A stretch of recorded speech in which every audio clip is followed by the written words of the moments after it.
हम दो मुल्क एक कौम हैं, मुश्किल घड़ी में पाकिस्तान तुर्किया की शाना बशाना।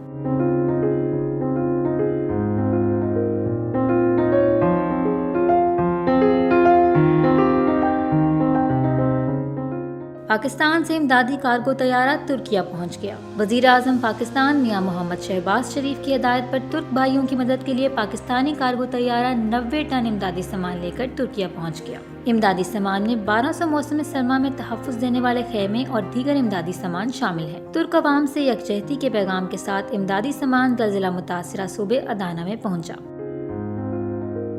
वज़ीर आज़म पाकिस्तान के मावन ख़ुसूसी ख्वाजा अहमद हसन ने सहाफ़ियों को बताया कि तुर्क और पाकिस्तानी दो दिल लेकिन एक जान है। तुर्किया में ज़लज़ले पर पाकिस्तानी अवाम गमज़दा है। अपने तुर्क भाइयों और बहनों के लिए पाकिस्तान अपनी भरपूर इमदाद जारी रखेगा। हर हाल में एक दूसरे का साथ देने की शानदार तारीख को बरकरार रखते हुए पाकिस्तान की तरफ से ज़लज़ला रिलीफ इमदाद की निगरानी शहबाज शरीफ खुद कर रहे हैं। ज़लज़ला से मुतल्लिक इमदादी सामान खास तौर पर मौसम सरमा के खेमों को हवाई, ज़मीनी और समुद्री रास्तों से तुर्किया पहुँचाया जा रहा है। गुज़िश्ता 36 घंटों के दौरान ये तीसरा तैयारा है जो इमदादी सामान लेकर अदाना पहुंचा है। मौसम सरमा के 50,000 मजीद खेमे तुर्किया के ज़लज़ला मुतासरीन को भेजे जा रहे हैं।